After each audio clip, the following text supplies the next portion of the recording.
Sapi cuan buat para cuan mania. Di video kali ini kita akan membahas 5 emiten. Dan juga sebelum membahas 5 emiten, kita akan membahas pergerakan IHSG dulu. Tapi saya akan sebutkan 5 emiten yang akan dibahas. Yang pertama ada BBCA, Bank Sentral Asia Tbk. Yang kedua ada ASI, Astra International Tbk. Yang ketiga ada Adaro Energi Indonesia Tbk. Yang keempat ada Antam, Aneka Tambang Tbk.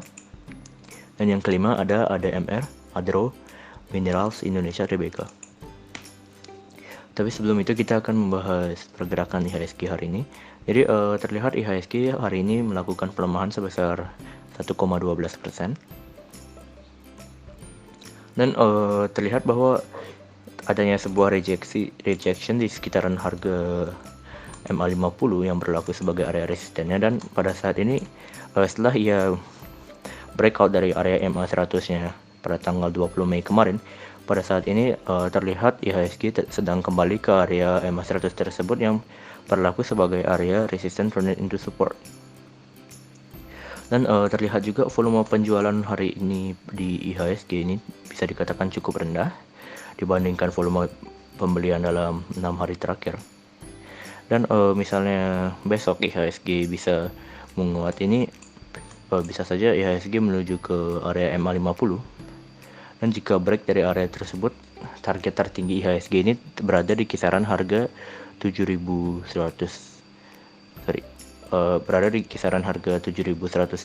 sampai dengan 7.200-an.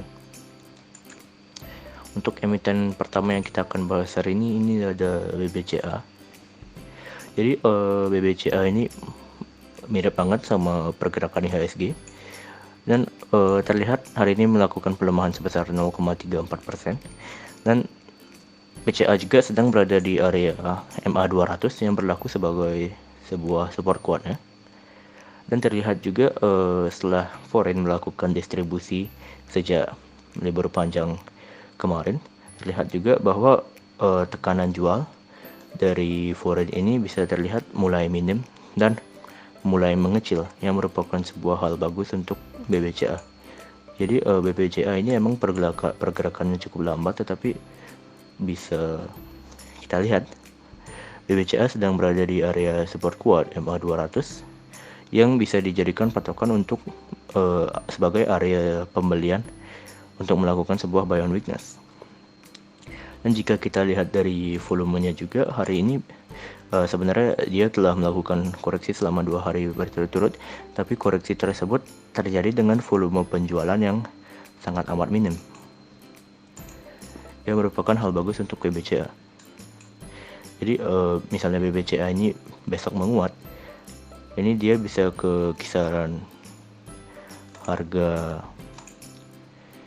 7.625-an sebagai area resisten pertamanya. Dan sama seperti IHSG, dia bisa berpotensi menutup gapnya di kisaran harga 8.075 sampai dengan harga 7.900 yang berlaku sebagai area resisten tertingginya. Untuk BBCA itu saja. Kita langsung lanjut ke emiten kedua yang kita akan bahas hari ini. Dia ada Astra International Tbk. Dari Astra juga kelihatan bahwa dia telah melakukan koreksi dan sedang dalam masa sideway-nya selama beberapa hari kemarin. Dan terlihat juga ASI ini masih sedang dalam keadaan uptrend dalam jangka menengah ya. Dan jika kita lihat hari ini ia telah melakukan pelemahan sebesar 2,4%, yang sebenarnya merupakan sebuah hal bagus yang bisa kita manfaatkan untuk mencari titik entry. Yang saya lihat untuk Astra International, ini saya bisa menemukan sebuah area resistance turning into support di kisaran harga 6.700 sampai 6.800-an, yang juga sebenarnya bertemu juga dengan area MA50. Jadi area ini bisa dikatakan area yang sebuah support yang cukup kuat. Jadi untuk trading plan yang ingin trading saja, jadi bisa melakukan buy on weakness di kisaran area 1 atau 2% di atas MA50, dan bisa meletakkan stop loss misalnya jika ya close di bawah area MA50 tersebut.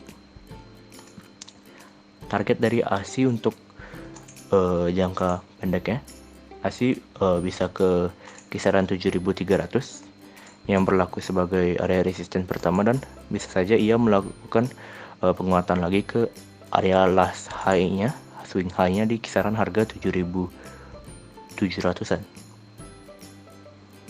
Oke, untuk emiten yang ketiga kita akan bahas hari ini ada Adaro Energi Indonesia Tbk, ADRO. Jadi komoditi hari ini melakukan pelemahan yang cukup signifikan, dan Adaro ini terlihat hari ini telah melakukan pelemahan sebesar hampir 5%. Tetapi bisa dilihat bahwa Adaro ini masih dalam keadaan uptrend yang cukup kuat, dan pada saat ini terlihat dia telah terjadi rejection di kisaran harga 3.380 yang berlaku sebagai resistennya. Jadi kita hilangkan langsung resisten yang kemarin di 3.270. Jadi misalnya besok Adaro bisa melakukan pelemahan sampai ke kisaran area MA50 juga, ini bisa dikatakan sebuah area yang cukup bagus untuk melakukan pembelian. Kenapa? Karena kita juga bisa menemukan sebuah area demand di kisaran area tersebut. Nah, yang sebenarnya telah disentuh selama 2 kali, jadi bisa dikatakan sebuah area demand yang valid. Dan misalnya jika Adaro berhasil memantul di area tersebut, target dari Adaro tetap sama, yaitu di kisaran harga resistennya di 3.380-an.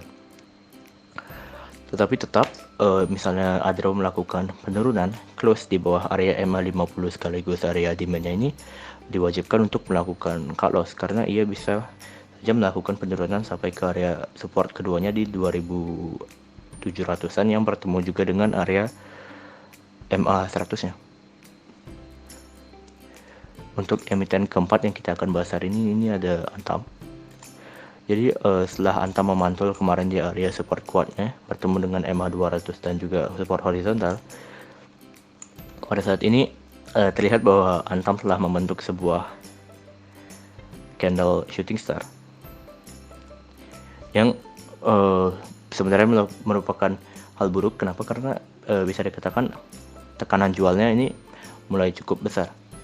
Terlihat juga dalam volume, Antam ini ada sebuah hari ini melakukan penurunan dengan volume penjualan yang di atas rata-rata volume 20 hari kemarin. Yang harus dilakukan untuk Antam bagaimana? Jadi jika kita masuk ke time frame yang lebih rendah, ini terlihat bahwa Antam sedang membentuk sebuah pattern reversal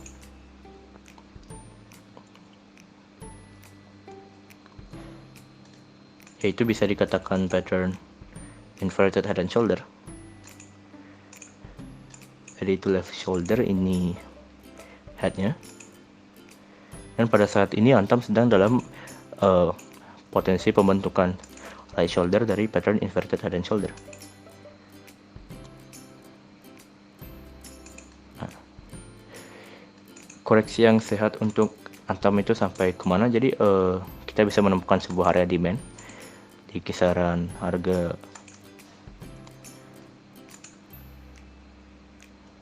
2.460 sampai 2.520 yang bisa dikatakan sebuah area yang cukup bagus untuk mulai nyicil Antam. Dan misalnya jika Antam bisa break dari pattern inverted head and shoulder-nya, Antam ini bisa berpotensi menutup gapnya di kisaran harga 2.740 yang berlaku sebagai resisten pertama. Dan untuk resisten kedua kita bisa dapatkan di kisaran harga 2.900 sampai 2.950-an untuk Antam. Jadi misalnya jika Antam besok melakukan koreksi dengan volume penjualan yang minim, ini bisa dikatakan Antam ini cukup menarik untuk dicicil sedikit-sedikit. Untuk emiten ketiga untuk emiten terakhir yang kita akan bahas hari ini ada ADMR, Adaro Minerals Indonesia. Jadi ADMR terlihat pada tanggal 13 Mei kemarin Ia telah memantul dari area MA50 sekaligus Fibonacci 61,8%.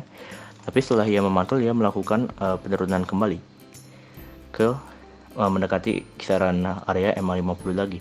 Jadi misalnya kita hapus Fibonacci-nya, ini bisa dikatakan ADMR ini pada saat ini sedang dalam pembentukan pattern falling wedge yang merupakan sebuah pattern continuation yang jadi bisa dikatakan ADMR ini menarik untuk melakukan buy on weakness jika ia menyentuh kisaran area MA50 yang berlaku sebagai area supportnya.